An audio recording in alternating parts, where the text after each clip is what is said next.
Hey. Oh. Alrighty, so actually, I'm D. Never mind. Never mind D. Okay, that's cool too. Hello. Hi, Mark. How's it going? Doing good. Is it Zach over in the corner too? Yeah, there's Zach. I did more of the obesity. Hola. The obesity surcharge. This is my child. And I know about one of these. That's awesome. I don't have to watch you guys eat or anything. That's okay. I'm trying to turn off my video, but I'm having... Ah, there we go. That's better. Now you can have a really awkward picture of me from a few years ago. And it's like pulsating. I know. I don't quite understand that. Hey, Mark, you there? Yes. Okay, perfect. Let's see. Oh, is that AMC? I don't have video anymore, so I'm just going by voices. Okay, this is Mumsy. No worries. Gotcha. Cool. So, who did? Anna, you did A. No, we did You did A. So A, basically, you did those are the 100s, right? So, are there any resolutions here that you'd like to talk about again, or that you other ones that aren't on here that you want to talk about? I think so we haven't gotten the report, the REFCON report back yet. Yeah. I think a lot of that is, we did research on all of them, but it's going to determine, it's really going to be based on what the virtual REFCON decides, or the REFCON decides based on testimony on the VRC. So that report, to my knowledge, hasn't been released yet. Eduardo, is it? No. I think maybe tomorrow night, and then I think the report is released late tomorrow night or early Saturday. Oh wow. And then we look at them and we decide. So we have an early caucus on Saturday. That's when we decide what we're going to do. So we're fully prepared to discuss and dive in on that. We were in support of almost all of them. Yeah, there are a couple like small points that we thought we would kind of wait to see if it was worth going in.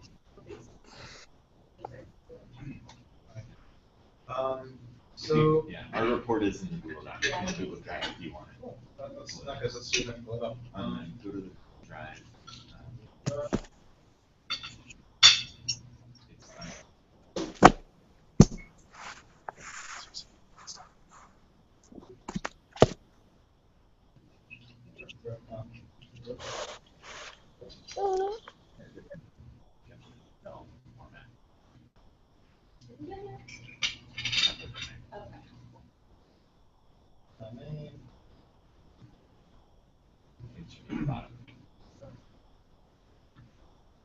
Yeah.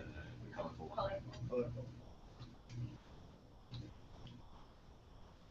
All right. Let's go.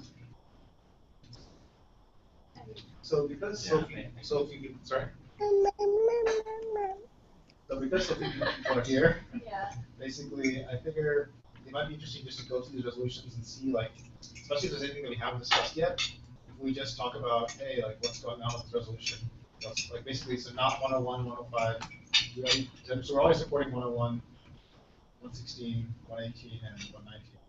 So 102 through 104. So electronic cigarettes. So what's this resolution about? What's going on in the? So we divided it up by percentage. Oh. But we certainly summarized her points pretty well. So.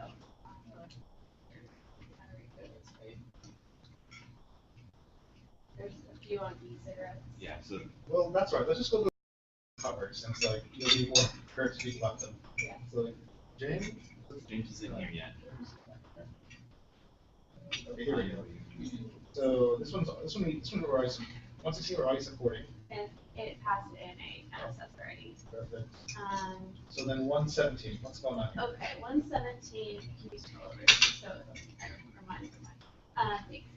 So 117 is kind of complex. Essentially, this is proposed by a physician, not a medical student, but they want to encourage and kind of streamline the ability of doctors to write for anti-drug abuse formulations of pharmaceuticals. So you guys are all familiar with some of the slow release things, bring in extra agents that counteract the drug, all those sorts of things. There's actually a decent amount of policy about condemning therapeutic substitution without physician authorization. So there was concern within the medical community that pharmacists might switch out for like an easier formulation that was cheaper. Sorry, just to go back, does everyone understand like what these anti-abuse formulations are? You guys do, right? Everyone seemed to nod. Yeah. Yeah.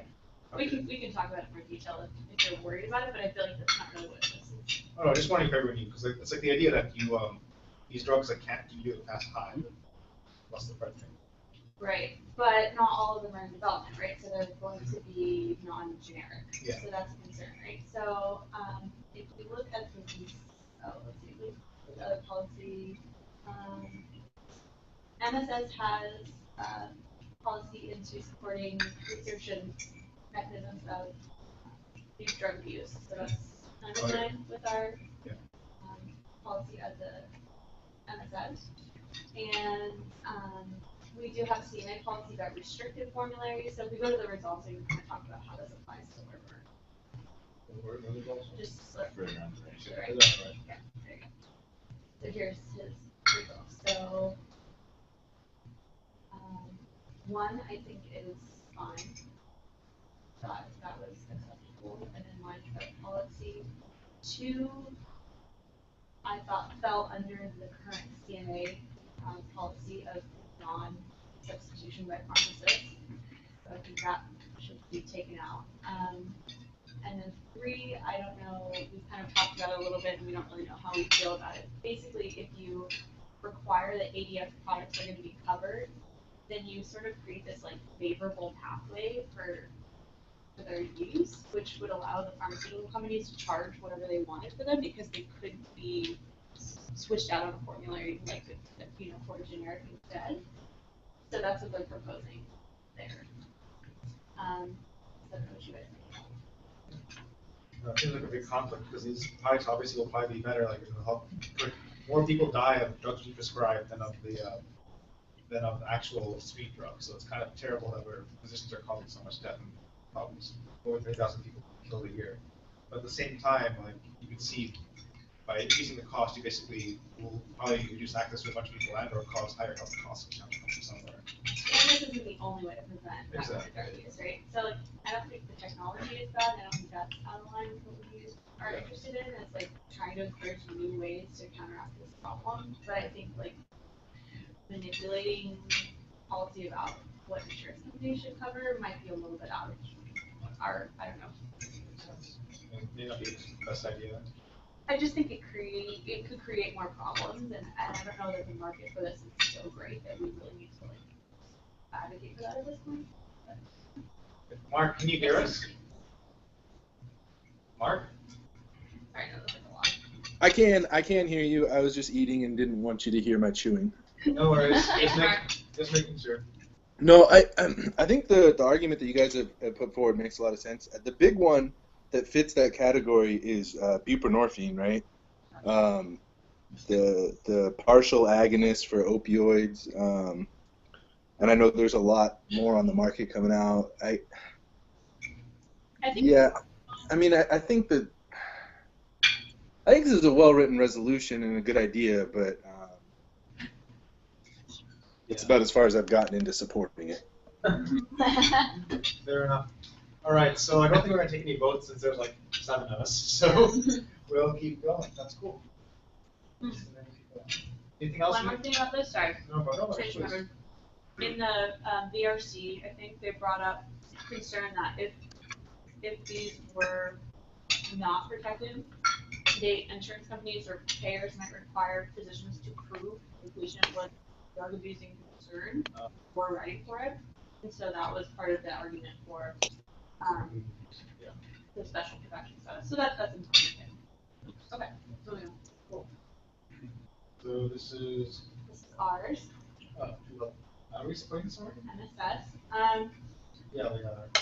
So this was proposed or it was brought as a late resolution to AMA and didn't get to be debated because of time constraints. So it is exactly the same text, just modified for California. I think we should talk to the authors about it, but my thought was that 2 of the clauses aren't really applicable to California policies. specifically about policy, like about 2. Oh, That's not something that I see. really pertains to what we do here. And then I think 3 might not really be true in perpetuity, and so we don't really have policy about potential risk of being from certain countries, but that's not really, there's no precedent for that as far as I could find. But I thought 1, 3, and 4 were things that we could certainly consider as an exception. Let me see what the RevCom committee says. Hope everyone has a lot to say on this. Like we're already supporting it, so I don't think Yeah, I mean, it's our people. it's our people. It's our people now. One point, there's some concern, I guess my only foreseeable counter argument to this was that we have policy in the books about eradicating homelessness, dealing with homelessness for people with mental health disorders, and providing health care to veterans. So one might say that providing housing for veterans kind of falls under those 3 statements, which I could see their point, but also I think that there are true differences and special concerns among that population that might warrant special attention. So, something we could support, and I received all support on BRC. Makes sense. And then our suite policy review. I mean, this is the point of procedure I would ask you about. So there's one that snuck in there that was to be reviewed, and I don't know why we knew something about smoking in California by the year 2000. What? So like, I don't want to like pull it back and make you feel about it, but I would feel like an idiot if we didn't say something about that. And I don't know how to do We that. can't like Can't just extract change and it. modify the name. It's just either So renew or sunset. So here's the way this works. This is the in-person one, right? I think. So basically what we say is you go to RevCom and say, No, No, ours is virtual.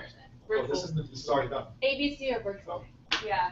And they got, I mean, 2 people testified for this whole Really? report. We're happy we're doing this.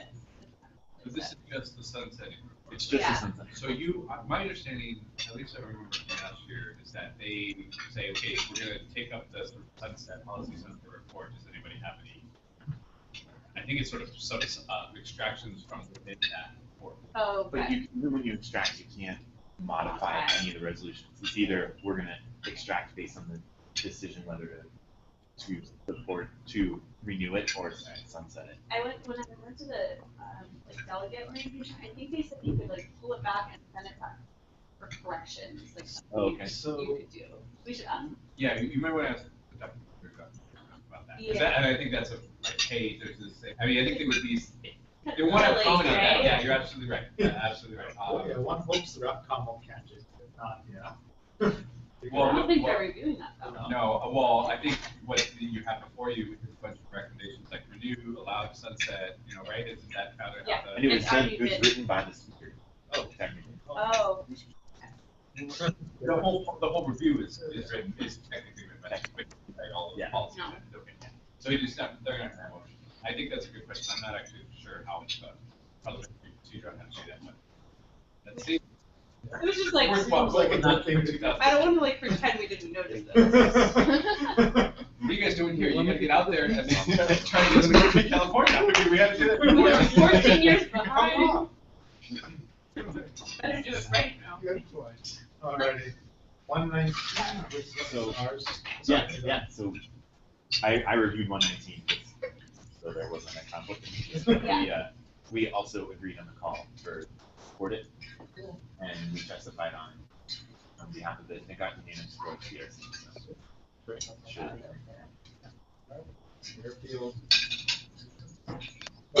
Aerospace engineer, this is kind of a little hard, but I But get it. there are But I things get to it, do, yeah. and Exactly. Elliot started studying in 2006 and has produced I more support it, results. yeah. And, When are you having this presentation? Oh, so this is an environmental health engineer. Oh, I see. So- Okay. your planes are dirty, I and know he is. we're upset about it. Don't worry, I'm avionics anyway, so I'm doing this, so it's all good. And a little harder in that is get going, but, All right, 121. So 121 was written by some folks from Physicians for Social Responsibility to throw support behind the Clean Power Plan that the EPA proposed this summer. The comment period was initially extended until Monday. It did indeed close. So as a result of this, the policy is basically limiting carbon emissions from stationary carbon sources like power plants by having limits by 2020 and 2030, and it'll be implemented by each individual state. So I actually spoke to the authors in the last couple of days about this. It did get unanimous support on the VRC. I'm not sure, no one made a comment about how the comment period could potentially close. I think it could just be to pass automatically, but even if it doesn't, if people bring that up and extract it, there is reason to support it because California itself will have to implement the Clean Power Plan.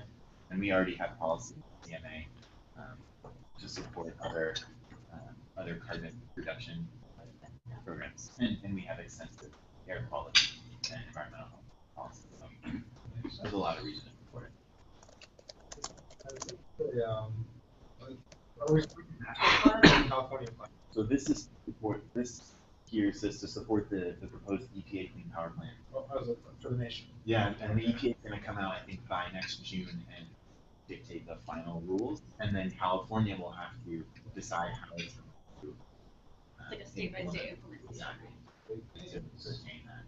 Anyone opposed to clean air? Goes down to our favor. No, just kidding. Anyone have anything on this? We also supported that on our call. Oh, perfect.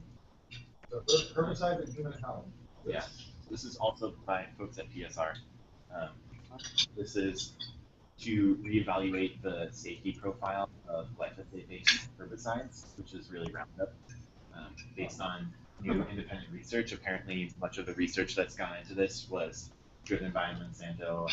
So there has been recent evidence to suggest that it's an endocrine disruptor. So this would be Monsanto's like the most evil company in the world. Oh, they are. How are they doing all that? well, they get a lot of money. That's how it works. So this is asking for a reevaluation of the and to support research to understand the safety profile. Just reevaluating the safety because it's often considered a very safe chemical, but that again is from potentially flawed misdirection. So we have policy in the MSS actually about pesticides, but not herbicides. There's a difference. A pesticide technically would be for something like Bugs, animals. I didn't know. and an this. herb would be for a plant. Yeah. Interesting. Okay, then.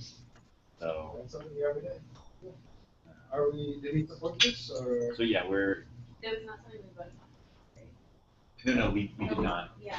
The rest of these we did The not. MD authors ones, we didn't unless someone told us to vote on it. Hey, guys. Hey, great. Wow. We were waiting for the UCSD contingent to join us. We are all fighting rush hour traffic. Oh, no, yeah. Is that it? Thank you. Oh. Get some food. Thank you.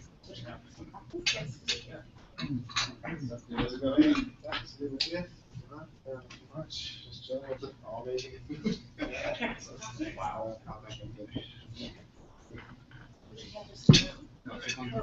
So 123, sustainable operating room practices. What's going on? Yeah, so this one, this is an interesting resolution. It's focusing on the gas and the solid waste emissions from operating rooms. So gases in the sense of anesthetic gases, which are actually, we inhale them, we exhale them, often unmetabolized, and they're way more potent as greenhouse gases than carbon dioxide is. Actually, it's a lot like methane or even worse.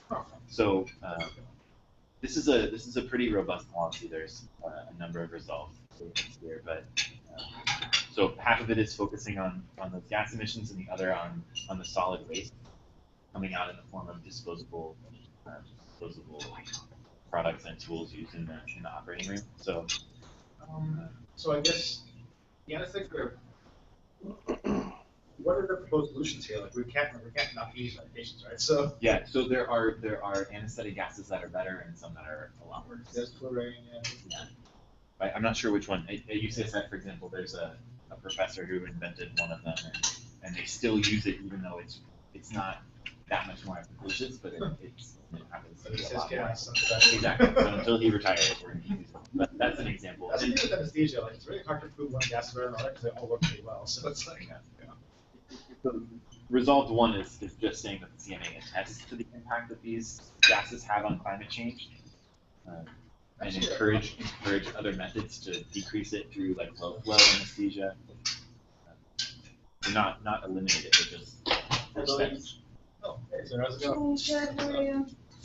So we want to be careful with low flow anesthesia because I know there's a potential in certain machines at least. I know at least one case in the past 10 years in Illinois where a patient died or became brain dead because of low flow anesthesia, but it's still rare. If you don't know what you're doing, you can basically cause the I'm off anesthesia, so I know it can cause some problems, but still, like how big of an impact is this? Like it's overall in terms of circumstances.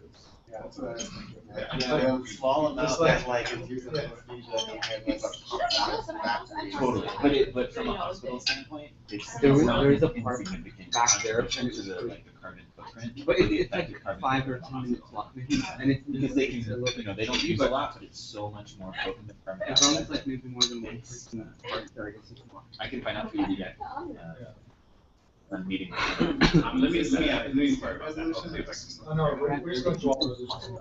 I mean, I don't want you guys like walking through all the way. Oh. Yeah. Well, mine's already paid. So the other three parts of it were to, I think result 3 was really interesting. They wanted to encourage studies to analyze the public health benefits of disposable versus reusable items in the operating room. So saying that disposable items shouldn't be used when there's no benefit of them in terms of safety profile. So to further encourage, and you know, our MSS in particular has a ton of policy on recycling and sustainability. I think for all of these environmental health resolutions, we have the most policy background for that. Sorry, just to explain for Greg, Michael, and Sarah, what we're doing here, we're just going through like the resolutions and having people who people who do their outcome reports talk about them and talk about what they researched. And I figure we don't really need to vote since it's like we're have like 10 here. So yeah, we're just going there and talking about them. Cool. So in general, it got strong support in the VRC. So based on the MSS policy, that we would support it. But it's pretty low on our list. Because again, it's not authored by. I was going to say, Is that MSS? That's not. No. Okay. So the disposable items, I think I saw something about like disposable items take like less energy overall because like cleaning costs are so high with appropriating. Like, have they done study that says that like it's less energy? I'm sure. Well, I mean, Cleaning like energy costs, like in terms of like so that water really high, boil everything. And, I don't know, but I've heard like I'd be interested to see that on that it's actually beneficial, but it might. It definitely reaches solid waste, so that's True. all right. So then, Autism Prevention, Advancing Environmental and Chemicals Policy. Yeah, this one was a little contentious on the virtual RepCom. The authors actually submitted an amendment, and it was funny. A lot of people didn't respond to the amendment; they responded to the original. Well, I mean, they didn't even acknowledge the amendment. You know, they were still replying as if to the original language. But this resolution, again written by some folks from Physicians for Social Responsibility, is really about chemical reform and toxic chemical policy in the context of neurotoxins and autism. But they wanted to initially support the creation of a clearinghouse to assess the safety profile of chemicals in general that could be neurotoxic.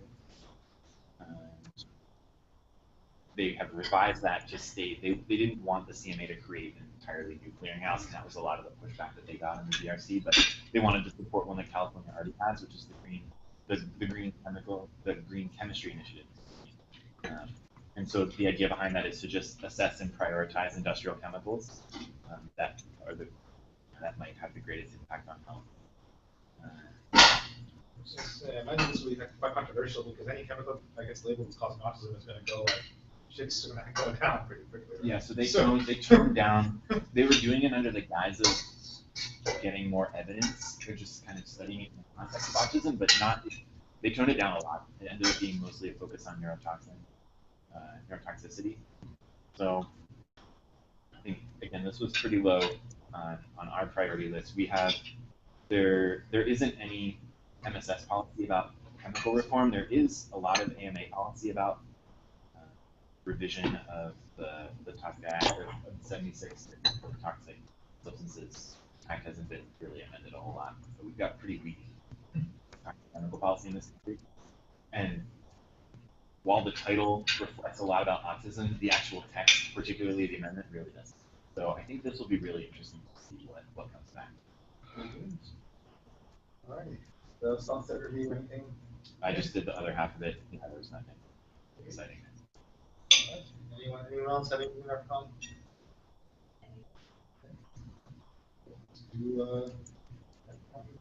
I guess I get to represent that, don't I? Yes. Okay, cool. Yeah. I'm Anna, by the way, for people who don't know me. I follow you. Wait, not that. Lamona. Although I went to Berkeley, so my heart is still in the Bay Area. Come back. I want to. Yes, that rejected me, so. Wasn't what I was trying to say. Okay. No hard feelings. Yeah, you rejected you, right? I accept you. Yeah. All right. I didn't get a chance. I was So, not interviewing at that point. Anna. Yeah. So, wait, Sarah, were you at ComD? No. Okay, never mind. I know about all of them. I Oh. specifically did the first two, but not about all of them. Oh, you're perfect now. Cool. So 201 and 204 are sort of similar-ish. They both are targeting physician incentive programs, specifically with EHR programs connected with Medi-Cal or Medicare. So those are incentive programs that are supposed to give physicians some more money for using proper EHR. However, physicians, the one who wrote it, and a couple other people have testified, say that because EHR isn't really great or hasn't been fully developed for smaller or single solo practices, they're not so in favor of being forced to do these programs. And while we do agree with the spirit of that, we think that completely abolishing incentive programs for EHR, for those kind of programs, it really just is counterintuitive because we are trying to modernize medicine. Specifically, also the problem with incentive programs is that instead of being actual true incentive programs, Medi-Cal or Medicare this year is going to start actually penalizing people for it. So that's kind of why they're like, abolish it. But we, again, don't support that. And there is already plenty of policy that talks about supporting no penalizing for not using programs. And AMA right now has policy that says that they are asking Congress to delay the implementation of mandatory EHR programs for physicians. So we did not think that 201 or 204 were in our best interest, and therefore we said those off. Yeah. This is one of those issues that always get up and rail about. Like, Yeah. Yeah. I don't know. It was. Anyone's going to defend EHRs, it kind of has to be us. But they also won't listen to us. I mean, I can see their point, right? Because it's not I just. see this point as well. Yeah. The problem, like, it's not even that. It's that by government mandating certain cars, like HLA-7 compliance systems, they created a monopoly. If the Cerner and Epic have written the HLA-7 guidelines, got the federal government to adopt it, and all of a sudden no one can break the monopoly in the market for capture. So, I agree with you that those original guidelines were flawed, but the fact that the matter is that you want interoperable EHR, so you're going to have to create a monopoly at some point. You should have created standards first of all, and not like gone back 2 years later and been like, oh whoops, sorry guys, we realized it was a bad idea to have 7,000 different EHRs, and now we're going to do something about it. Right. So I agree with that. But these resolutions were not addressing that. These resolutions were almost coming from like a Luddite perspective of I hate technology and therefore don't want to use it. Like, so Yeah, one of them was like literally like computers interfere with interactions with patients. And while that may be a somewhat valid point, it also points to a broader issue of people not trying to adapt to technology. And if anything, we do need incentive programs to incentivize using them. So Question. Sorry, I don't know how to like raise my hand on a. You're raising your hand very well. Two points. That topic actually comes up in RefCom E. There's a resolution that kind of calls for interoperability that we might actually want to maybe choose the side on, or at least offer an amendment to. Kind of along the lines that were just addressed. You need an underlying standard, and then multiple EHR systems can use that standard as opposed to what we have now. The other point is, I mean, can we all just admit that there is no difference between an incentive and a penalty when you have a fixed amount of money? I mean, if you're going to give, I know the CMA is against penalties, but if you're only for incentives, you have to pay everybody less and only give bonuses to the people that do certain things. And it's basically the same idea, the same amount of money is getting spread across the same pool of physicians. And I agree with what was just said. It's old physicians yelling about having to use computers. Just don't say this to their faces, So that was 201, 204, pretty much the same thing. I will say that I think one difference though in terms of 201 versus 204. So 201 physician incentive programs. I don't know how many of you read the New York Times, but Dr. Durham had a very interesting point on physician incentive programs, which is that they often result in some like very negative outcomes or perverse incentives. Like, I don't know if you guys have heard about the 30-day readmission, readmission penalty, which basically screws over public hospitals, which deal with mental health patients, or like the, for example, like the hemoglobin A1C targets, which basically incentivize patients to like fire any non-compliant patients. And so like physician incentive programs have some problems. I'm not saying yes or no, but do you have any thoughts or 201 separately from 204? Separately, Just in terms of physician incentive programs, I think the problem is we don't know what to incentivize. When we talk about, value-based payments, we really have been doing this for like 2 years and have no idea what we should be targeting as what is valuable. It seems like really obvious, like, oh, well, we want people's A1Cs to be low, but then how do you risk adjust for that? Ashish Jha, who's a big quality scholar at Harvard, has come out recently in favor of doing risk adjustment for quality measures and things like socioeconomic status adjustment for this, even though he's been against that previously because of the same problem that you're saying, is you have a sicker population to start with. You've got to adjust somehow. And who knows if A1C is actually the target that we should be looking at. There's a tension between having these really proximal process measures that are easy to measure, like are you clicking a checkbox that probably don't mean anything, and these really distal measures that are probably what we want, but also hard to prove causality. So I think like finding that middle ground is going to happen. I don't think we should throw the baby out with the bathwater and saying that incentive payments are bad. We just don't know how to do it yet. Right. And also, even if you wanted to abolish physician incentive programs for those reasons, it wouldn't be through this policy because that's not the reason why you said you should do it. So. This is another. There's one on EHR. Never mind. Okay. Yeah, no, it's about EHR. Text is actually EHR. All right. Yeah. Cool. So 202, Medicare coverage of physician administration of medications cured by. So yes, basically what happens is that because of how you're reimbursed through Medicare, specifically for PADs, which are physician-administered drugs, and which means that you need physicians to help you administer it. Currently, what physicians have to do is they have to do it through 2 processes. So they have to bill them separately in order to get the drug fully reimbursed, because if they bill it underneath themselves, they don't get fully reimbursed for the drugs. So in the past, that was fine, and they actually got full reimbursement for it. But now Medicare is no longer allowing that no longer reimbursing physicians back for actually administering the drug. So what this is asking to do is to ask CMA to ask for physicians to be reimbursed for administering PADs. And this is a relatively new development that has caused more undue burden on physicians, and no reimbursement is no fair. So that's why we say adopt. What kind of drugs is it? These are drugs like chemotherapy. Oh, these are the oncology drugs. Okay. Yeah, any type of PADs. So the only opposition to this, or the possible opposition, is that the opposition is worried about where patients get their PADs and how they store it. So whether or not these drugs will actually be effective when the physicians administer it. But I think that's a separate issue from physicians being reimbursed for administering it. Okay. So, Yeah. that's why we said we did want to adopt this. All right, 203 Medicare fraud. Yeah, so 203, we appreciate the spirit of it. We appreciate that you don't want to have Medicare fraud, but the wording was far too strong, and I believe that the VRC was also mostly in opposition to the wording of the language, but they were in support of the idea.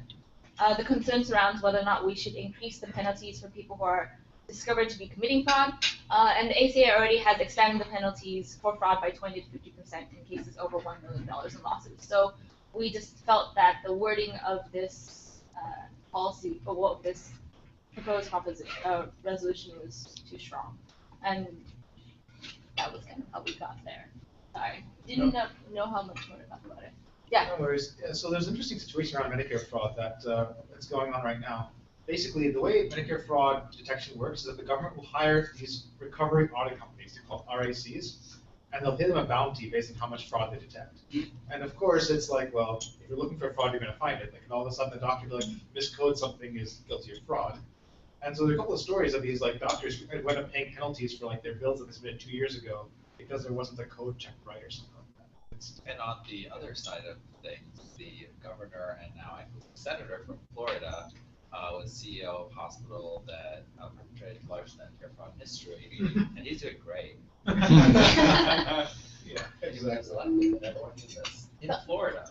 The other concern we have with this resolution is that the second resolve clause, saying that like what whistleblower incentives and protections be promulgated, I think given is the word, so that anybody knowing of fraudulent billing can reveal the fraudulent petitioners, might also possibly encourage like opposing or enemy doctors to report each other for fun.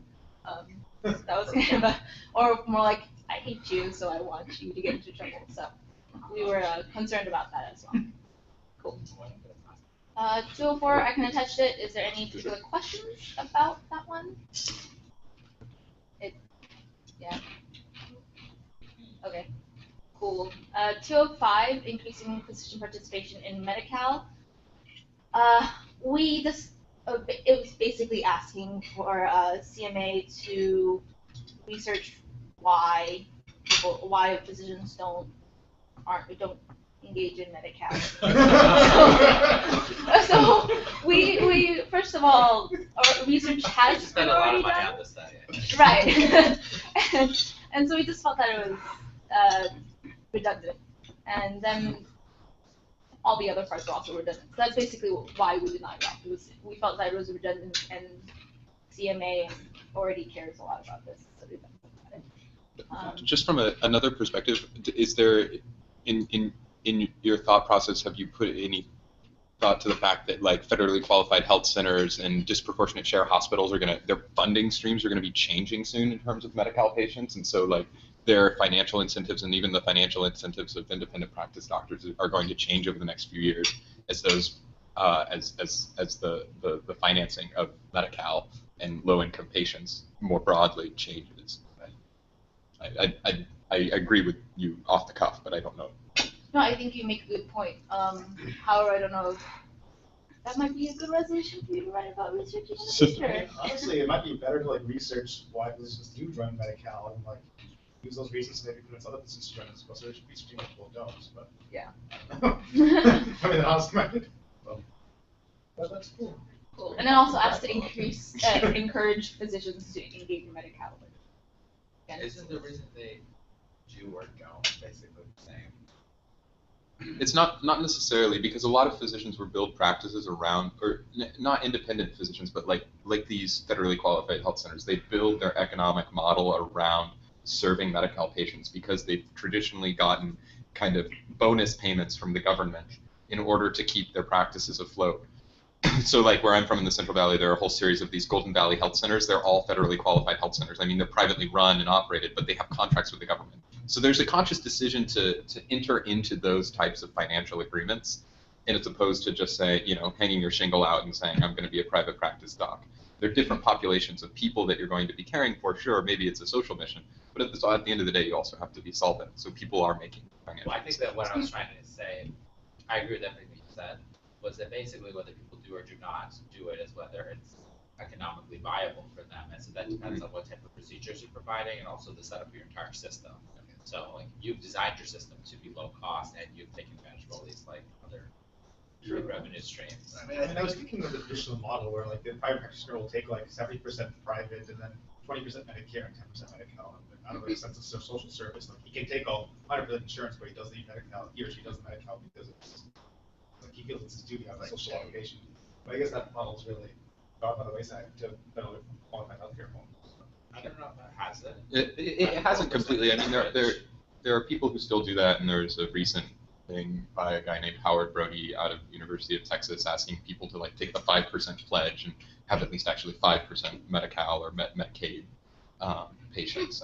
But I think I don't know. I don't know, and it's hard to tell what people are doing because like I shadowed a physician who said he, out of principle, would not bill Medicaid. He would just write it off because the amounts he was getting was so little that it wasn't worth sending in the billing. The billing cost him more money than the money he would have gotten. So he still treats indigent patients, but it just doesn't bother him for Medi-Cal. Yeah. Interesting discussion.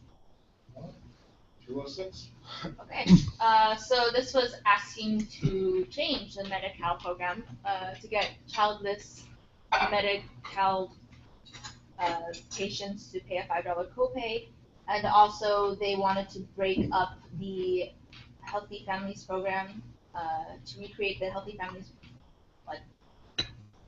to separate out families out of the Healthy Families program and to make a completely different program. And we said not adopt because even though we think that the author's intention to address the horrific Medicare reimbursement rates for $5 copay seems creative, they clearly indicate that it could be, the VRC clearly indicates that it could be an issue for low-income people. I mean, that's why they're on Medi-Cal. So we thought that was just greedy positioning to want more money from that. So, and then the other, also staff analysis clearly states that trying to create a secondary program, taking families out of Healthy Families program would not increase reimbursement fees. So we thought this was not a good use of CMA time. Makes sense. I'm not sure what they're really going for there. Yeah, we weren't too sure either. It just sounded like he wanted more money for Medi-Cal patients. Yeah. Well, I think it's like in theory, the patients have sort of skin in the game that might like lower the utilization a little bit. If it's a service that people aren't paying for. The income levels are higher now under the Affordable Care Act. There's more money potentially to go around if I know I'm gonna have to pay $5 just to get some that. But That's like Kaiser has like kind of high copays, right? Because like everything's covered, but like deterrent. What do they want to do? They want $5 copay for what? For visits, I think. Is it just for visits? I forget which. I think it was Yeah, I think it was for office visits. It was just asking for patients who don't have kids. Seems kind of like, I guess the idea is that patients who don't have kids should have less of a financial burden. What was the idea there? It's not who is asking for this? Like, there's someone who's just like, oh, this is just filled by the person who just It's one patient. It could be a number of people coming back for no reason. It's free. I really love it. This is the background for a lot of these. I might not be super specific because what happens is that we talked about it. They know about it from what we talked about, so I didn't fully research these. And the next one is the capitated Medi-Cal patients in county hospitals and healthcare systems. So basically, how it used to be was that if patients if prisoners went out of the system, they would get paid for whatever was being done for them. And now they've kind of made it all into one set thing where they only get one payment and it's no longer capitated. And I guess they're wanting to capture this again. When we were talking about it in our reference committee meeting, we actually initially had no real idea how to address this because we don't have a good background on this. And while it does theoretically sounds good, LACMA, the LA County Medical Association did not support this, but they didn't say why, so we couldn't figure out why it would not be supported. Can't really talk too much more about it. Out of that one, I think we eventually said okay with adopting it because we liked the idea of it. But ultimately, if someone has a good reason not to, that could probably easily topple over. I mean, yeah, it's really complicated because Medicare has so little money, right? So it's kind of the maximum amount it can possibly spend, and then it has patients who need so much care, like neurosurgery or oncology, and then it has so many patients who also need primary care access. So it's always. We also found it slightly strange that it said specifically reimbursement for university-affiliated hospitals, and we didn't know why they specifically wrote that in, and we couldn't figure out why. So if anybody has any good ideas. Because the authors probably came from university-affiliated. Yeah. Which number is this? 208, 207. Thanks. Yeah, VRC also, they're really in the comments, so fine. Okay. Any other thoughts? Like, yeah, it's Medi-Cal funding is a really hard issue, right? Yeah. Okay. 208. 208, yeah. So this one's a really weird thing that probably fell through the cracks, but basically, Medicare and, basically what happens is that patients can't go to two different providers in a single day. Like they have to, if they go to a clinic and they want to see two different doctors, they have to do it on separate days if they want the doctors to get reimbursed for it. So this is just asking to have same-day visits for different specialties to get reimbursed for both of them. This is like a big issue in cancer care, for example. So if you have like a radiation oncologist, a surgical oncologist, and a medical oncologist, you go to 3 appointments right now. Because on 3 different days, because that's the only way that all 3 of them can get reimbursed. When it would really make a lot more sense for you to go to like one building, one practice, talk with all of them, figure out, if you have breast cancer, for example, what type of surgery you're going to have, what your radiation will look like, what adjuvant chemo might look like, something like that. So I think there's like a real need for this. It's not just people like trying to get money. I think that the billing just doesn't make sense in this sense. And also, it doesn't really change. I mean, if the billing wouldn't really change. It's really just undue burden on patients. Exactly.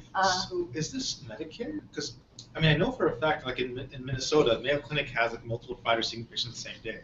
So is this like? It's only one. I can't remember. It's Medicare or Medi-Cal. It's Medi-Cal. It's not Medicare.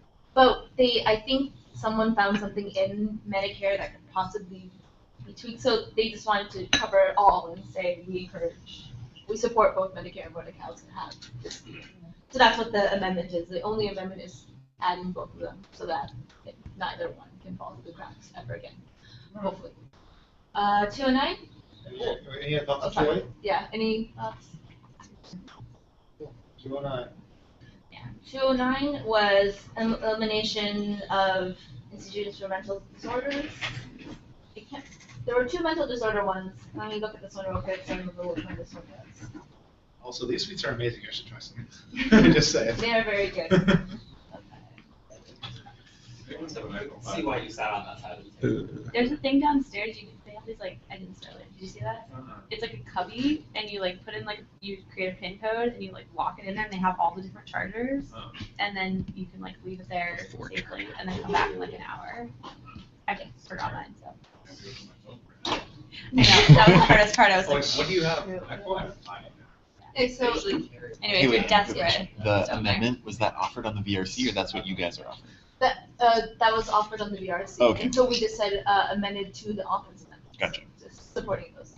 The only one that we actually amended was the last one, and that's the end of it.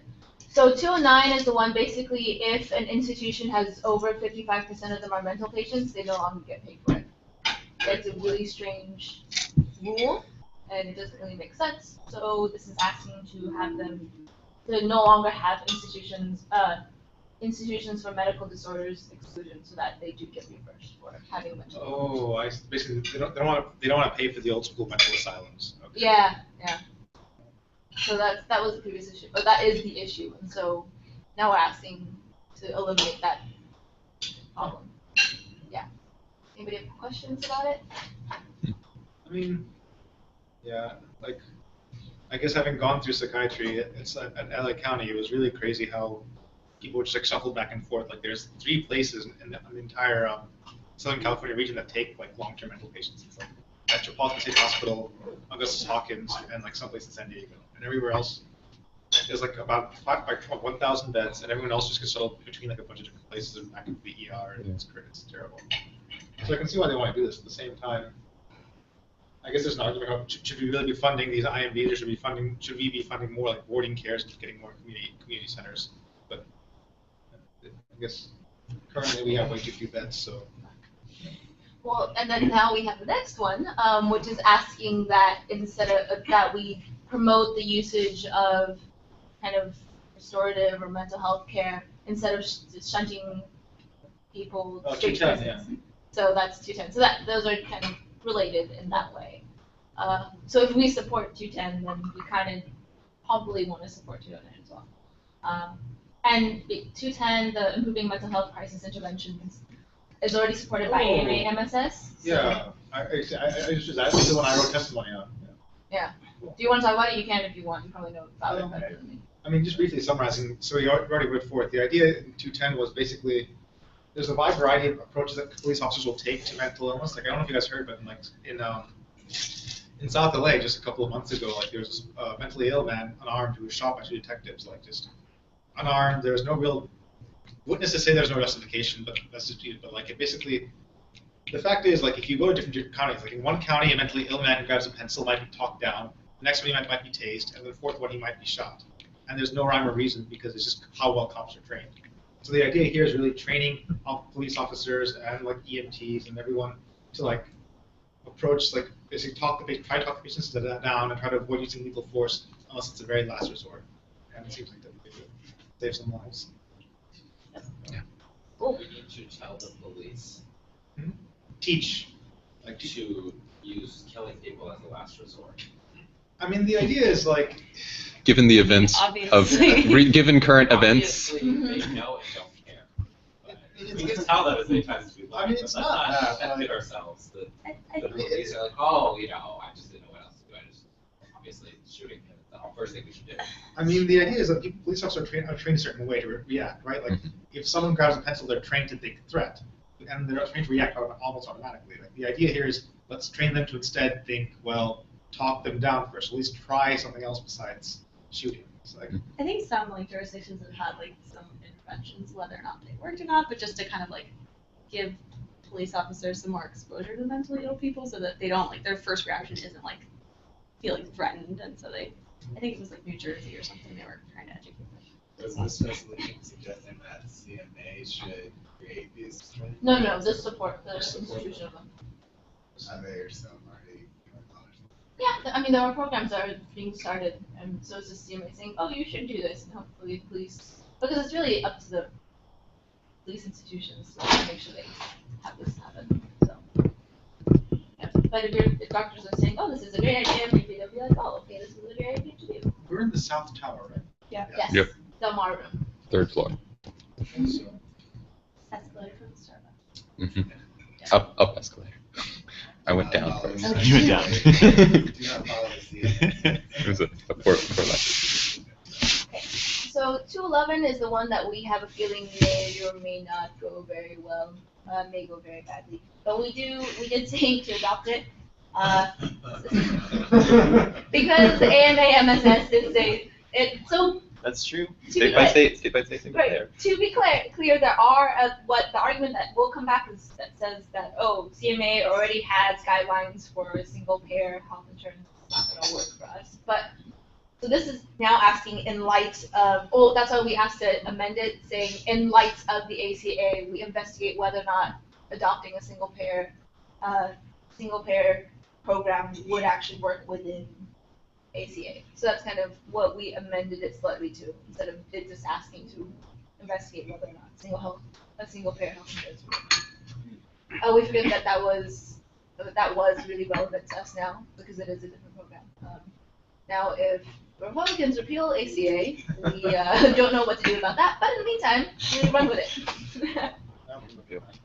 That's our policy. Yeah. Anybody have anything to say about it? How friendly is the HOD to single payer in California? I don't know.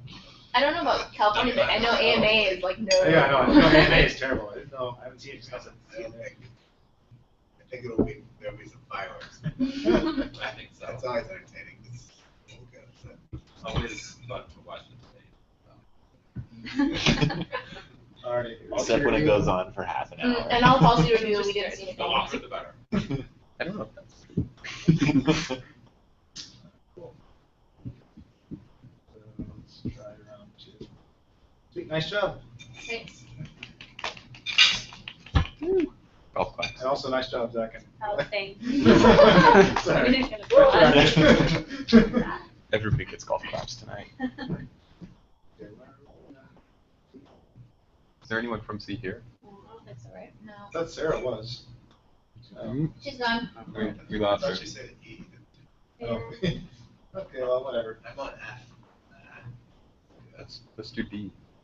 I like the one. You did D. Just click. I said D. B, D. I'm D. For some reason, I just had this like urge to headbutt you. Wow. And people might not have. They might have There wasn't their a spreadsheet. Yeah. command to put them all in the same place. Oh no, I put our ones together. So. Yeah, I was gonna say because I didn't. Yeah. You told me Word document. I sent you a Word Yeah, document. no, I know exactly. I put ours together, but. I'm just saying all the RefCom Oh. might have placed them in a different place on the Google Drive. Yeah, exactly. Yeah, this is where this is mine. So Oh, I see. Sorry.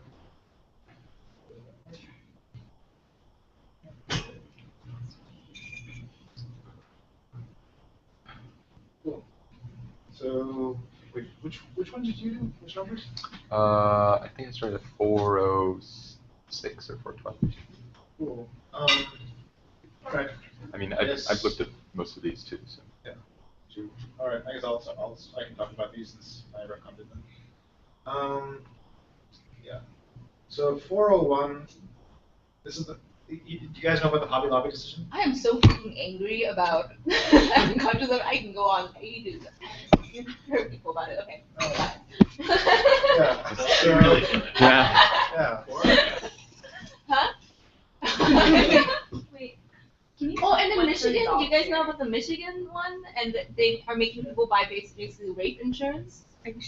What? Yeah, so Oh yeah. Oh, I heard about because basically, you can't get basically- abortion coverage as part of the. yeah, you can't get abortion for any reason except for medical reasons covered. You can't get abortions covered. So you have to buy a separate insurance in case of abortions for rape or for any other reason. And you have to think Wow. about that ahead of time and actually buy it ahead of time. Yeah. So it was called rape. Joy College just erased it. All right. Wait, wait. So, are we going to talk about 401? Yeah, talk about more. Sure. Anybody want to rant? What are the results, honestly? Because SB 1053 should address some of that. So, like, what? I think the request is simply to oppose the. I can try to find it. But the request is simply to oppose Hobby Lobby. But, like, what effect will that have? Because California 1053 It's just asking should to. cover that, right? I mean, yeah, it's just asking us to oppose this ruling in general. Oh, just like we oppose it. Yeah, we Okay. oppose this. That's worth I something. mean, it might be useful in case it comes up Yeah. at AMA. Sure. We need to. Oh, I will be ready to rant if it comes up. Excellent. I appreciate that. I personally appreciate I mean, I guess in the interest of giving voice to the other side, not that I support this, but like, it is still covered, right? Like under Hobby Lobby, like the insurance plans still have to cover it. No. No, they don't. No, they don't. Yeah. No, but the government will make the insurance companies cover the. No. That's not what Hobby Lobby said though. They have like a step. Probably won't be actually So- have like a separate workaround for it. I can speak. Oh yay. There's a weird echo. Go for it. Hold on. There's a. I don't really. I'm just not gonna. Is there a weird echo? Just not here. No, all right. Okay, so I'll just deal with it. I speak because Loma Linda has they pay for their own insurance of their school. I don't know if UC systems do it like they pay for their own insurance.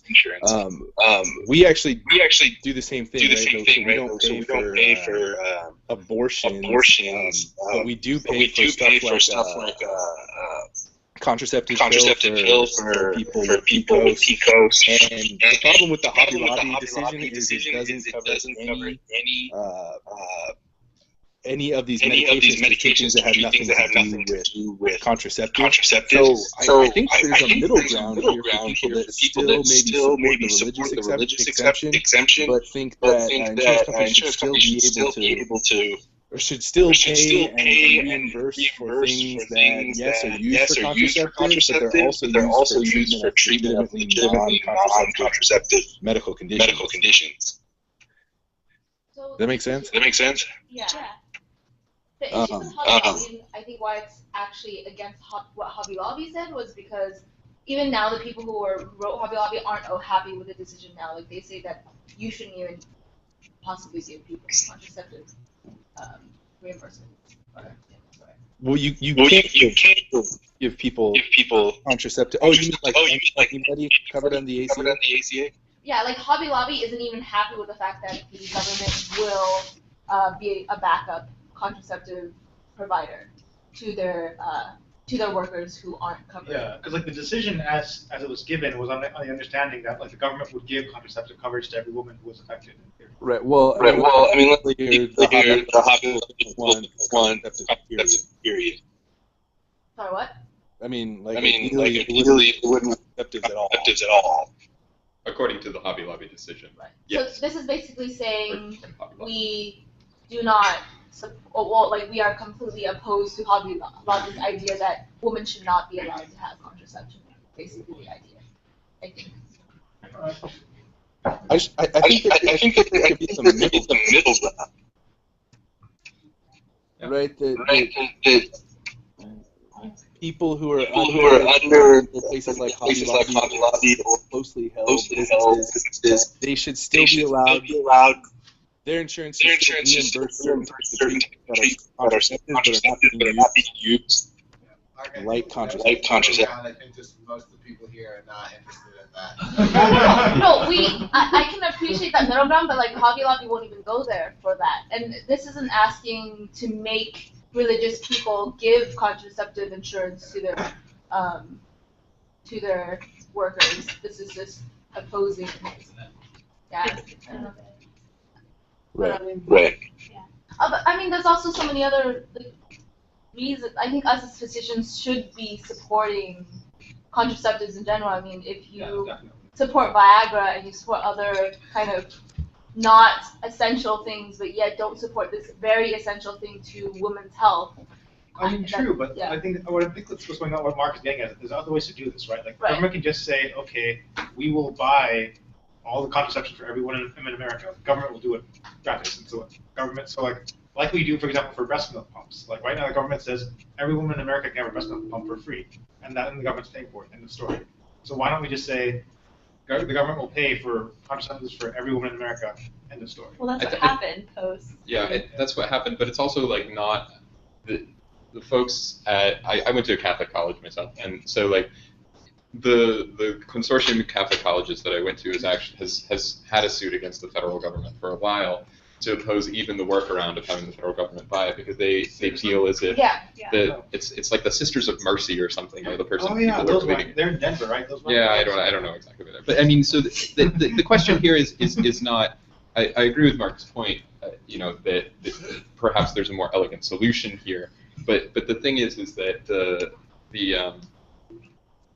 the fact of the matter is that folks who are in opposition to birth control are not in opposition to it because it's like some financial burden or something like that. It's a categorical opposition based on a religious or theological perspective, and that's valid to the extent that it is. But I don't know if it's our position as physicians to uphold that. Some people maybe as a personal thing, yes. But like I think that the question is not like whether or not you support this middle ground. The question is whether or not you oppose the direction in which this is heading based on the people who are promoting it. Right. And this is also us having our stance saying that this is a medically needed thing for women. And we are the side of science, so we gotta be the other side. Yeah, I think I know that Marina was like a file under Hobby Lobby, and like that's definitely used for PCOS all the time. So. I'm just curious. I missed the discussion. Do you guys talk about this? How I don't have to think about how that ruling could apply to other types of treatments, like in the future, like a closely held company has some philosophical religious objection to some other something, and because of this ruling, they can't. So I read this. So reading the ruling, in theory, the justices tried to address that by saying that the only exemptions that are valid are exemptions the government already provides. So basically, Anthony Kennedy tried to craft that because the government provided an exemption to Catholic churches for contraceptives, like those 4 contraceptives, that's why the Hobby Lobby could then apply for the same exemption as a church gets. And so, but in theory, they then went back on it, and so there's like. I mean, Ginsburg Ginsburg all of said- those things that you just said, like exactly. blood transfusion. I mean, I think it's Well, all open to and that. Scalia's opinion reads something to the extent of like, well, anyone who would like put a challenge to some other medically necessary treatment is obviously an idiot, and so this would like never happen. Yeah. So, But yet, like, Exactly. I don't think I agree with you that there was some discussion There around was an that, but it attempt to hasn't been address like. it. well, I mean, like, Address fully. again, back to the Michigan thing, that has come into place. Exactly. So it's problematic. So when we were just kind of talking about this, and I'm probably sort of sharing this internally discussion, I was sort of like, well, what about the implications beyond birth control? I mean, we have a policy that is adopted along these lines. Yeah, okay, great, we support, the right for women to have access to birth control, but this decision, and folks are afraid to have repercussions beyond that. And do we need to, would we maybe suggest a policy that's broad than perhaps even. Yeah. Right. So you're not even. So just. I guess I'm just trying to say that don't just think about. I think a lot of times we look at these things and say, okay, well, maybe this is too broad. We need to narrow it. And I think that's oftentimes you may think, well, does this cover all the circumstances that we want to cover as far as science dictates, or as as physicians, what we feel like our patients need, whatever. You can go the other way too if So- the policy is sort of too narrow. If you feel that. Are you saying that it'd be better for maybe a policy to in saying that we support the distribution or the like made availability, I can't think of words right now, of contraception to Basically, women? we would say we oppose the denial of any medical FDA treatment approved, right? Yeah. on yeah. because the other place I can see this being a problem is Gardasil and like HPV, because like Michelle Bachmann went off a rocker like a month ago, actually like talking about You how can see it for lots of Yeah. things. You can see that being applied not only, you can see it to certain types of procedures, like we might have stem cell therapies coming online, and those would be done for something appropriate, or like, you could see other groups being discriminated against, anything that involves sex too is a hot topic. Oh, yeah. So I think if they broaden it, not just, don't make it about contraception necessarily, but think about what are the FDA certain treatments. classes of medications that your employer should have the power to sort of sway your decision making process. It's not, I mean, there are certainly medications that your employer should not have to pay for. But the benefit package is not supposed to do those things. And now they've made this carve out for things that, we agree that most reasonable religions in the land that matter may have problems with, and we, like anybody else who would have an opinion that was a different religion, is obviously crazy according to on the court. But opinions change. I just think just kind of putting that Chelsea Yeah. in mind, like depending on what the rep comes up with on this, it's something to say. But I think what I hear you guys saying is it's a fundamental issue. It's not necessarily just solely about birth. actually where's Zara and Muriel? Did you find them? I'm sorry. So they went to their hotel. They thought Oh. everybody's like, oh, where's the? Like, no, it's not that high. Okay. They're in round. All right, cool.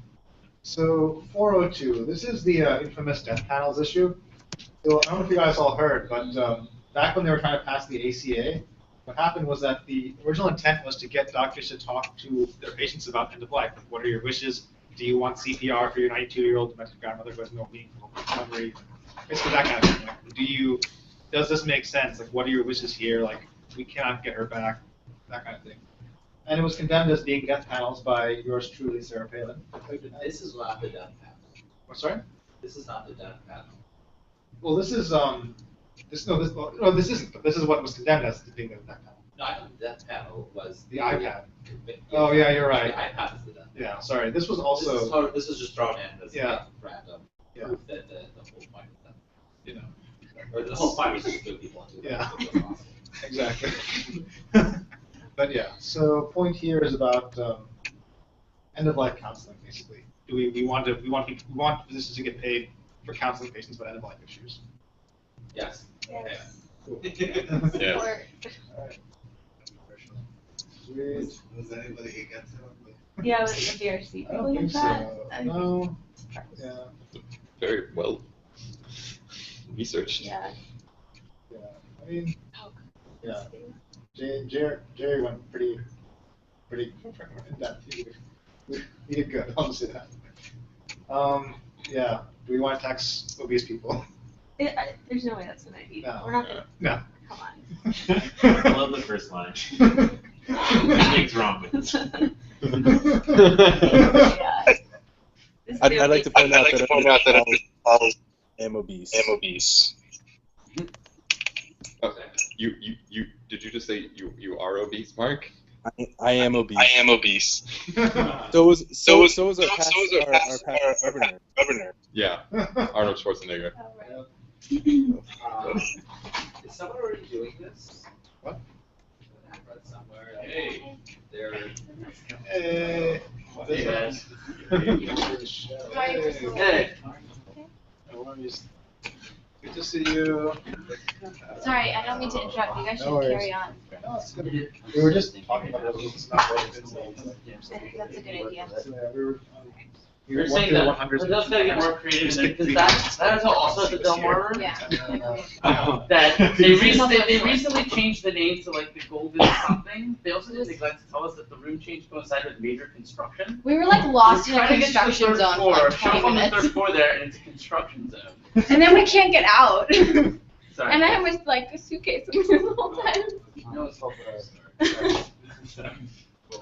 Keep going. You should keep leading today. Today's you. 'Cause Well, I'm no, I'm finishing the 400s, then focus on drive 2 hours back to Palm Springs tonight. So, yeah. Oh, wow. Yes. Coming back here. No, I'm coming back Saturday. Okay. Yeah.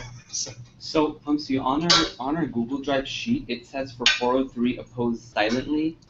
Why That was on the call. That was on the call. Yeah, Okay, basically so that's working. not. what we said Oh, was, okay. I mean, if anybody wants to get up there and yell about this, they're happy to, but I don't think I'll need to. Can I just? Yeah. Sure, yeah, And- please. oh, I did it last year too. He did the same thing last year. Yeah. He wrote he Please. does it every year, I've heard. Yeah. Feel free. I would pose this one loudly. Yeah. To be honest. Yeah, I think our thought process on the call was just that Obesity. like no need to waste a bunch of time on this and there's no way it's gonna pass. It's Yeah. something, it's just like a charade that happens every year, so like why take up time on that This is floor of the why. house to This is A why. philosophical question. How is, we are now supporting a $2 tax hike on cigarettes. What is this? I mean, You need food to live. You don't choose to go need buy cigarettes. there's You a choose to difference like between cigarettes, you taxing Need to be obese too. It's a there's a mandatory difference between insurance. taxing unhealthy food and having a health insurance surcharge for it. There's not a health insurance surcharge for smoking. That's more like Or taxing. you It's like could taxing say soda. It's not if like obesity, taxing. if obesity No. is a disease, you can't charge. This would for be pre-existing taxing people who condition. have lung cancer. Yeah. It's easier to prove that smoking is a choice. Yeah. Like, there are medical conditions that would make you obese without, I just want to let it simmer. I just want to let it simmer. I'm not in favor of this, but I'm also not in favor of taxing people who make choices. But this is so. Yeah. I mean, I see your point, but the thing is, there's no evidence that like taxing obesity will help them actually lose weight or anything like that. Whereas we know that taxing cigarettes, I think, has been proven to change behavior. Hasn't it? Like It changes behavior. It Yeah. does. And alcohol. There's correlation. All right. We don't actually try to tax people out of obesity. I don't think we should. But, I'm sure we could construct a study in such a way to suggest that like it's a sufficiently draconian financial incentive on people that they temporarily lose weight, which is similar to people temporarily. But it happens at the point of making a decision, right? And so just being obese, like there are decisions that they make, but unless the tax is levied at that moment, when they're buying that pack of cigarettes or they're buying that bag of chips, like. I see what you're saying. Like tobacco abuse is a disease too, technically. So it's like Exactly. I don't know. You just have the choice nowadays about cigarettes, you don't have the choice about insurance. The individual mandate, you don't have a choice. That's all for sure. I mean, this You'd be obligated to be taxed. This gets into serious philosophical points, right? Like how much of a choice we have to do things. It's all we have no choice. Yeah. Is our question now, do we have free will? No such thing. Alright, get out of this. Who's you chatting? I don't punch from undergrad. Okay, so 404. What is this about? All right, so this is a kind of an arcane financial matter. Sorry, a lot of my rep com was part of an arcane financial matters because it was like basically where the finance rep not. So the idea in this one was when someone paid, when a physician has to pay money back because they were overpaid for some reason, the insurance company can like tell the physician, hey, give us our money back. And the idea here is that there would be interest that accrues like from the date that the company tries to inform them. These guys want to change it to the date that the physician gets the request or something. Yes. Seems straightforward, but I don't think it's anything we really want to, unless anyone's passionate about interest rates and start dates. Yeah. Okay. Cool. This is an interesting one. We might want to support this tomorrow, I guess, when they're voting. The idea here that most health plans don't cover hearing aids because they consider them like they're basically not a medically necessary device or whatever. They're just not covered here. And so the idea here is that they want to get them covered to help like our senior citizens who are actually hear people. So there was a similar thing at the AMA intro, but Oh, was there? became very controversial. Why? It was saying basically every elderly person should benefit from a hearing aid, and they're very expensive. So mandating this is actually super expensive. But So another issue that would be that if the government reimbursement will go down, and the ENT doctors that weren't this. He's saying that the ENT, whatever specialty society was super opposed to it because they think that Because the they charge price, half. yeah, because if the government is paying for it, then they're gonna get a lot less reimbursement. That's straight up what it is. Right, Mark? There's one kid from was going into ENT. Oh my God. Terrified. He's like applying for Hey, registration Mark. right now. Yeah. Mark, when you talk, can you put it on mute? Because I think the echo that you're hearing is making it really hard to hear you. It like comes in and out when you're speaking. That was not convincing argument. Fair enough. All right. Cool. Like, do we I mean, we're not voting. I think we're not going to vote tonight because we have so few schools here, but. But like kind of in We can the discuss general it a little bit. research, what kinds of things were you guys thinking about? Sorry? Like what kinds of things, like what are the pro and con arguments in general? Oh, here? So basically, there's the argument here is actually similar to the breast pump debate. So like the government now pays for free breast pumps for every woman. And what happened in that market is that, well, every woman now has a breast pump if she wants to help her baby breastfeed. But the problem is that now manufacturers have little incentive to produce actually to either compete on price or price. Everyone just makes like the best breast pump they can in the hopes of getting a woman to like buy it. Which like I guess is nice, but it also causes a lot of problems since that the government's not subsidizing these like insanely deluxe suites. And so like yeah, basically if the government's not subsidizing hearing aids, all of a sudden who's going to make a $100 hearing aid? They're all going to make the minimum $2,500 hearing aid because the government's going to pay for it. So like if that's the argument for a free market in any situation, right? So.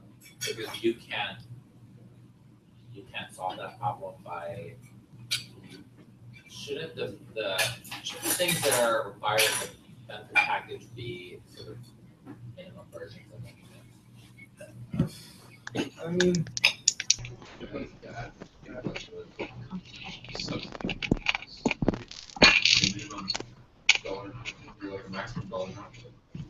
You could, but then basically the maximum dollar amount becomes like the floor, which all the hearing aid manufacturers go for. So, yeah. Right, they cash for everything different. I mean, there are ways of policy-wise of doing this. You can have tiered plans for levels of assistance that are necessary based on people's incomes. You can say that you'll only cover hearing aids up to a certain amount of money, so it encourages at least a range of devices. You can, I mean, I think there are policy ways to get around this. You're right.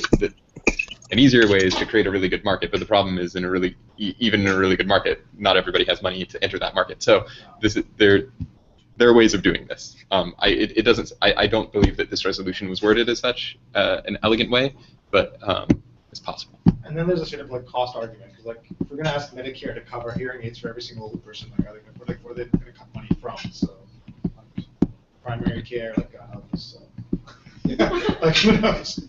Like, yeah. I don't think the other problem is that Medicare paid for lots of so they want this to be part of the minimum benefits requirement. Basically.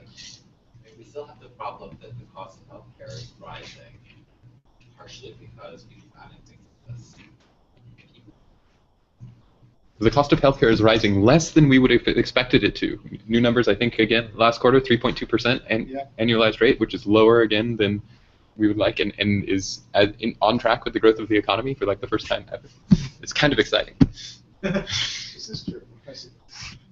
Someone wrote in the comments for this resolution, Medi-Cal covers them for adults if prescribed by a physician up to $1,500 a year. They already do. That might also be a reason to oppose it. We can figure out who wrote that. It covers hearing aids for $1,500 a year if prescribed by a physician. But then it also says it's not sufficient. That's obviously. So I can see this, and just I don't know what the correct comment would be, but maybe amending it to show some general support for coverage of hearing aids. Yeah. And then that would allow, like, if there was proposals to eliminate that benefit from Medi-Cal or to put a copay or something, then like for myself, I would go and say, no, that's not a good idea. Was there a staff analysis on this? No, there was.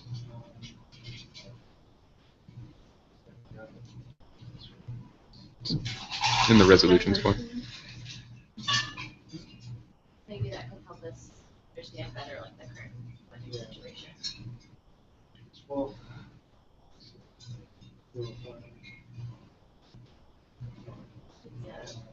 We went next to it.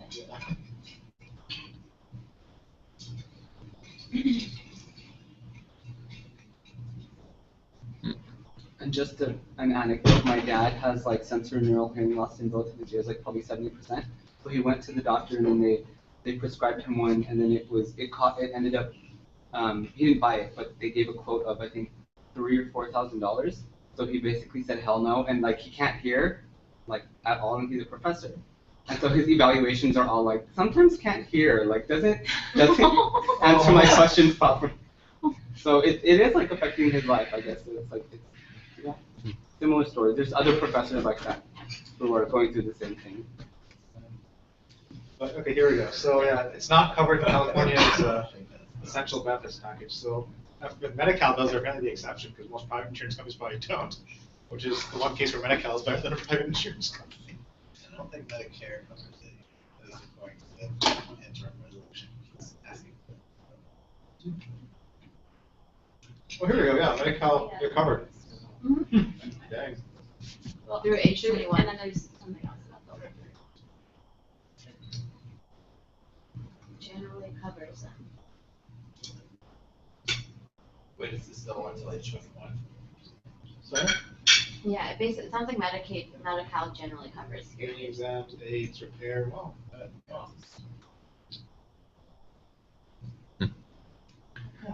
Okay. What's the financial? But I think it makes sense. Like people on Medi-Cal can't afford hearing aids. In a way, it's like the tiered assistance, right? Yeah. That does make sense. And I would imagine, I don't have anything to back this up, but like for kids, I would imagine it's important for development to be able to hear. Oh yeah. I mean, it's important, More but than for older people. Also, asking for coverage of hearing aids for children is lot less in the past than estimates of coverage for hearing aids. Although there is a big debate, actually, the deaf community is strongly opposed to hearing aid coverage. They want all the deaf kids to learn sign language. That's a different issue. Oh yeah, no, I agree. I'm just saying. It's not, I agree. It's just interesting. Alrighty. So 406. So this is kind of interesting. The idea here is that I didn't know this was true, but I didn't know this actually was a thing. But California has a law that says that insurance companies have to cover like trial of drugs. So like if someone wants to take part in a pharmaceutical trial of a new chemotherapy drug, insurance companies have to pay for it. That said, apparently I don't know how this is the thing, but it's not enforced at all. So like nobody actually makes insurance companies cover this. Like they'll just deny it as being ineffective or whatever, and no one wants to do anything about it. And so the idea is Meaning the burden is then on the pharmaceutical company? Yeah, because that's who mostly finances clinical trials is the pharmaceutical company. Yeah. I mean, it's again, this is all finance. We're not like the law goes pretty crazy. You need a stat analysis, but the idea here is that basically it's the pharmaceutical, it's pharma versus oncological versus health insurers. So yeah. I mean, but the problem is our patients are caught in the middle. So what numbers is it? Health this insurance. is 406. It has to be someone, say two. I feel like if you're trialing a drug, you should be paying for that trial. Yeah. I'd love to see if it doesn't I seem don't like. have to pay anything to test my drug. I'm just going to test everything, right? Yeah. Which is not good for you. I mean they do have to file it. It's like an FDA approved trial. So like they do have to get to that far, at least. So is it just like if there's like incidental issues that may be related that they have to pay for? Generally, drug companies have like. I didn't realize this was a law because generally drug companies have to, if you're enrolled in a trial, you have to pay for that trial cost plus all the incidental medical coverage. Yeah, like that's generally the FDA way it works. It's because more trials are being done by people other than drug companies. Wait, are you saying that the drug company has to pay for it, or Yeah. the enrolling? The drug company. That's like clinical trials work. The drug company will pay like $20 million to like a center to get the trial going. We'll pay for all the medical costs and like these patients. Mm-hmm. So I mean, there But are this is- efforts for This other is clinical trial methods of getting costs. drugs into. Oh, sorry. clinical. Just to explain. So this isn't paying for the patients who are in the trials. This is paying for the patients who like to receive an experimental drug that's still not FDA approved as being like indicated yet. No, So it does say FDA approved. They're not Not required to cover investigational drugs. Oh yeah, or not no, FDA but approved. basically this isn't saying that they'll cover the trial necessarily. What they're saying is that if a patient, say an oncologist has like patient A, and he knows that this drug is being trialed in like New York, he can say, I want to prescribe this drug that's being trialed in New York for this patient, and the company has to cover it. Oh, so it's not part of the trial. No, sorry, yeah, not it's not part of the trial. Yeah. But then it just wait. It says Who's paying for it now? Who's paying for it right now? So it's like a hodgepodge. Like what happens is some insurance companies will basically cover drugs like, because not every oncology drug is FDA approved for every indication, right? So like some insurance companies will cover them, some won't. These guys are trying to force every insurance company to follow this law and basically cover every single drug for. That any doctor That any wants doctor to try, wants to that try. the company will let them. Yeah. That's much more interesting. I mean, it's still pharma still wants this because they want their drugs prescribed to the patients, but still, it's. Well, obviously, patients can't afford it otherwise. yeah. I don't know what the. As a medical scientist, I would like the ability to prescribe whatever I feel like. That's not my judgment. As a person who likes public health. Yeah, I mean it does seem to open a large door for, especially for off-label uses, which already exists, but. I mean, the problem is like how great this area is, right? Because like right now, there's oncology care is a true hodgepodge. Like some diseases have these established chemotherapy drugs for first line, second line, and then the third line, it's like, well, whatever you might feel like trying, depending on what your cytology and your receptors show. So it's like, and some insurance companies will say yes, there's a meaningful benefit here. Some will say no, there's no meaningful benefit here. It's just a crazy mess, whatever you can negotiate.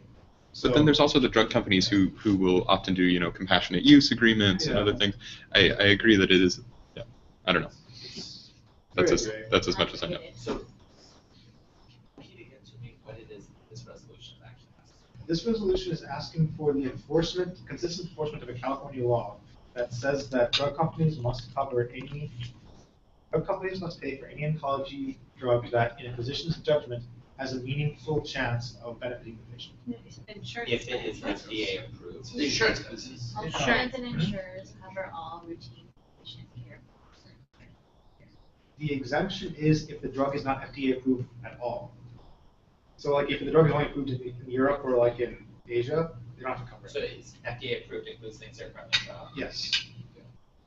It would be like a trial for a second indication or something. It would be the case that this can come. If I mean, it's no, not- the thing is, if it's approved for anything, it should be, in theory.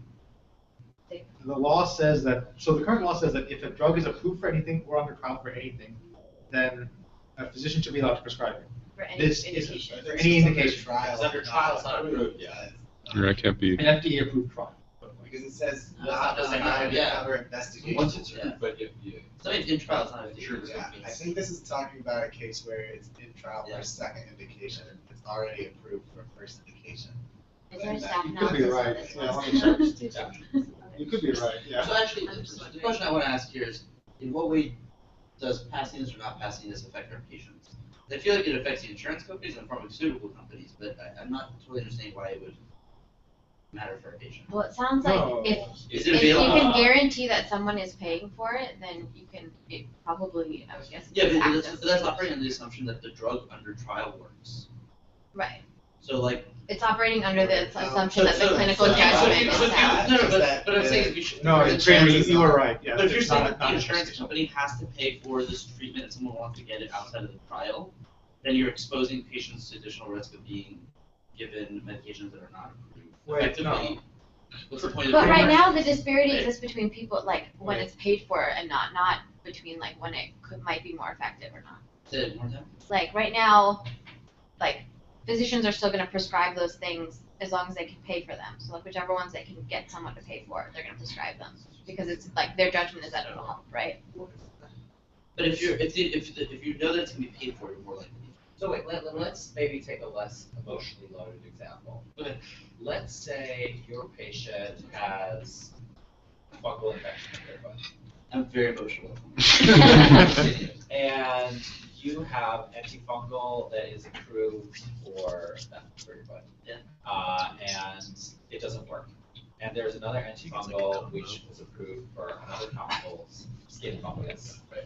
And there's no proof that it works, but you'd like to test it on your patient. And there's no real harm to your patient to test it.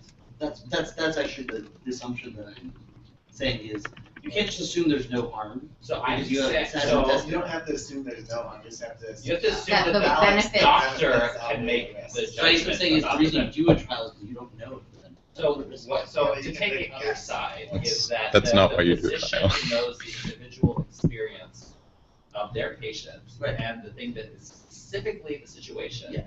knows better than, whether or not there was a reason to do a trial for the financial incentives of the company.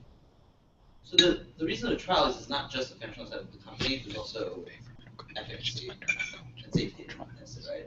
Well, presumably all these things are FDA approved, so they're at least considered Right. some level of safe. This is, let's read the actual language of the health and safety code or paragraph. If it's a Talking clinical about trial where it's not a costs related to a clinical trial, is it enrollee in a clinical, like, it's not, I think we're necessarily. Yeah, like what if it's a clinical trial that isn't just about a drug approval? Like what if it's like an adjuvant Costs. like Sorry, protocol yeah, so to I'm see reading if this again, protocol? And yeah, like the staff analysis is basically, yeah. So I'm reading this again, I think it's that the confusion is just both. Like, I think you're supposed to cover both drugs that aren't. Hang on, I'm trying to- Oh, no. I think this is like if you enroll in a clinical trial, they'll stop paying for Your medical care. other things. No, it's just related to the clinical trial. That's all. office visits related to the trial and stuff. Pretty much in tables until we get it. Yeah. Straighten it out. Makes sense. You probably misinterpreted, my bad, you probably misinterpreted the bill. Most of you guys know we have about 10 minutes left on the room. That's at the bar. What is routine patient care related to a clinical trial? Blood tests, That seems it's like physically like how is it? lab stuff. But I would guess in oncology, like so many patients are enrolled in trials that like that is their cancer care. Okay, yeah. Everybody in the trial. Okay, yeah. I'm reading our opinion now. We were seriously confused at the time too. Never mind. All right. Okay, cool. So these are the ones that I looked over. So first, tax incentives for long-term care. I wrote not applicable on this, kind of going off of some advice that I got from someone else, and I apologize. Obviously, these are all up for debate. But basically, the issue is that, as you see there, only 8% of Americans have long-term care insurance, even though 70% of people will experience a long-term or need long-term care at some point in time. And right now, long-term care insurance is very expensive, especially for the folks that need it. For example, it's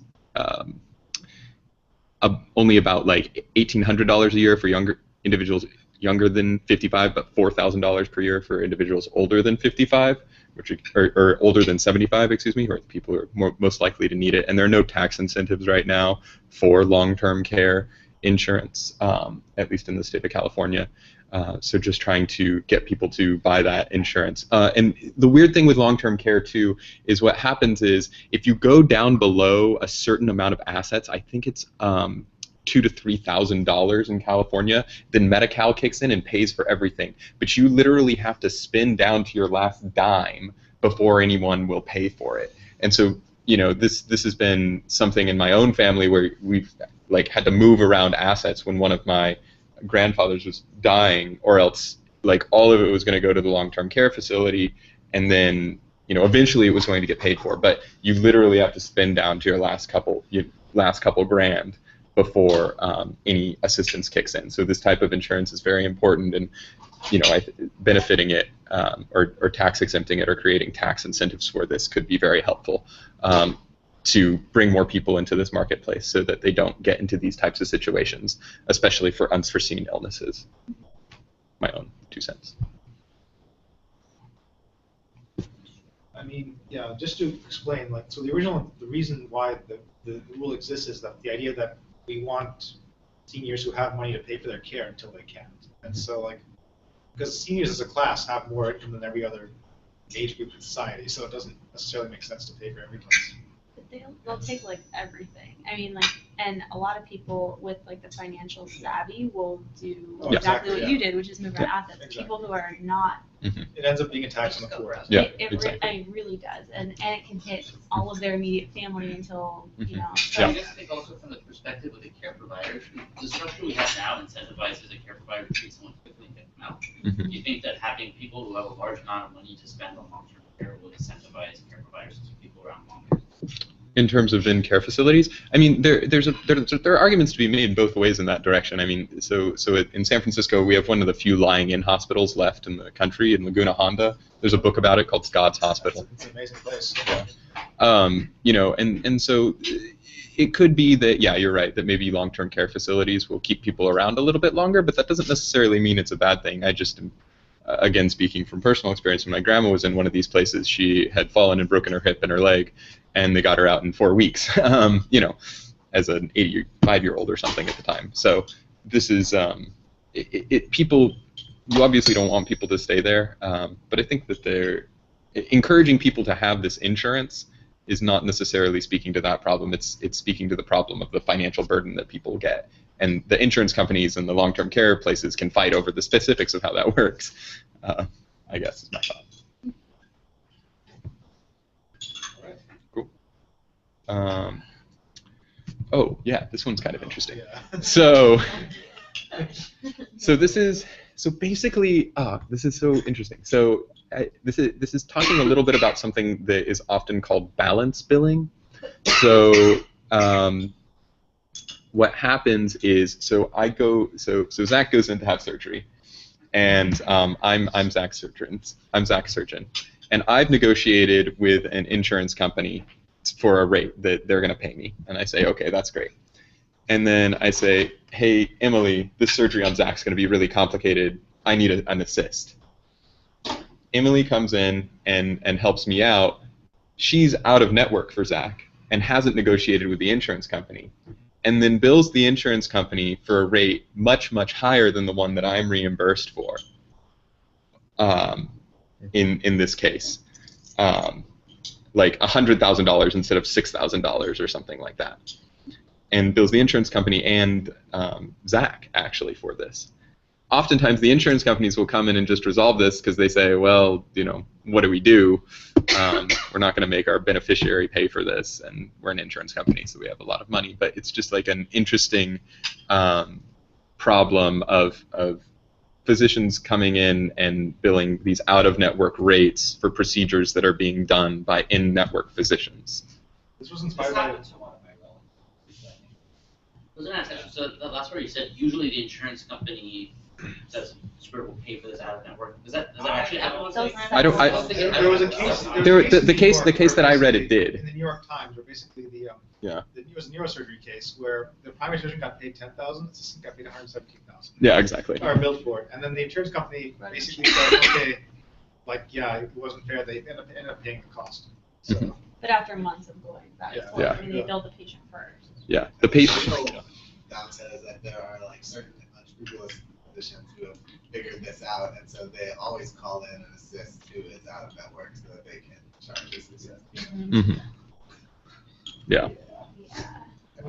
I mean, I hope this problem will go away once it's a contract that says you can't call an out-of-network assistance. Well, it's But what if you really the need problem it? of like people going to an ER that's in network, but the physicians So they're out of network. So in California, that's you can't do that in California. So you can't have this balance billing with the out-of-network ER doc at an in-network ER in California.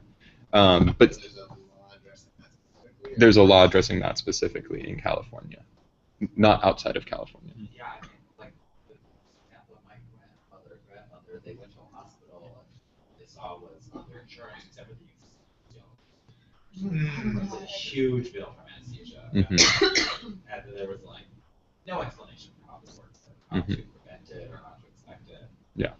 No, so. Yeah, exactly. What's our suggested policy? I mean, suggest. Say again. Sorry. What's your recommendation for Is there a MSS? recommendation on this one? I mean, I guess oppose, but as a caucus, I don't know if I have a position. Sorry? Oh, sorry, support. Oppose balance billing. Oppose balance billing, support this. Yeah. I mean, so to note that if you scroll down a little bit, CMA policy does oppose any restrictions on balance billing outside of an emergency context. But you know, from my position, I agree. I would support this resolution.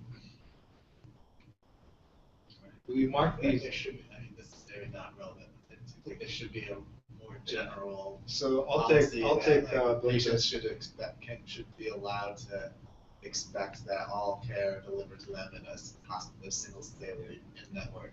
Their hospital. I agree. I'll take the because I had almost all of my resolutions like in my RFCOM marked as like not applicable and low priority because they weren't related to MSS. But yeah, I think personally we should oppose this or support. Support this. Support this. Oppose balance billing. Oppose balance I billing. think this is probably right for how big we change. That would be nice. You think it should be supported? No, I think they're gonna the RevCom's gonna do something. I think that you want to revisit this. Yeah, were there any comments on the virtual RevCom about this one? Let me take a look. I don't remember specifically. That's 407? Yeah, 408. 408.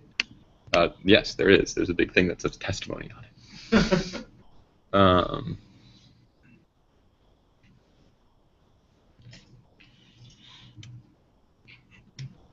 hate it when they don't put it in the first line.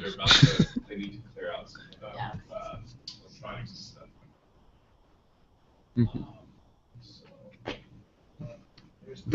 They're talking about EMTALA, but this is not applying to that. Yeah. I wanted to talk about one other thing here before you left. Yeah, it seems like there are a bunch of ER docs that. Oh, here it's actually the next one. Wait, sorry? Which one? I wanted to talk quickly about one that we might want to take up. I probably want to take up just now. This is this one. Yeah. 410 this is actually interesting. It actually asks the young people, it wants to force young people to enroll into California, like mandate that they're required by law to do so. Yeah. They basically, right now they have a penalty. Privilege of not being part of it. Right now there's a penalty. They want to make it the law that everyone has to. Yeah. So and there are lots of reasons why this is wrong, but also just so one of there's a guy at UCSF by the name of Andy Bindman who works very closely with the state to do a bunch of policy analyses, and one of the reasons that premiums in California didn't go up as much as a lot of other states in this second year of ACA rollout is they've worked very closely with insurers to help project their risk pools basically going out the next year with some real-time data. And so there are a lot of mechanisms in place to make sure that insurance companies are at least have the data that they have in order to make good decisions. And actually, I think we were pretty close to our target of like 30% of young people under the age of 35 getting into these pools. It was something like 27 or 28. So like California is doing fairly well at enrolling young people. Young Latinos, not so much, but you know. Basically, the guy who wrote the resolution is worried that like not enough young people are signing up, and he wants everyone to be forced to. And so how you would enforce that? We should defund the UC system. Whoa. There we go. Already ahead of you. Yeah. Mm-hmm. What? Yeah. What is even? What is this? It's unclear what he means by Like mandate. jail? Yeah, no, like that. He does not specify the consequences. No, the staff analysis is very forgiving. It's like it's unclear how exactly this mandate would be enforced in real life. Yeah. Corporal punishment. Everyone. Yeah, Okay. Because since we're the youngest guys in the HOD, I figured we might Yeah. want to say this is a bad idea. Yeah, just in case. Oh my God. I'm gonna be the youngest of the HOD. You guys want to go to the bar, and I'll let all the old people drink here.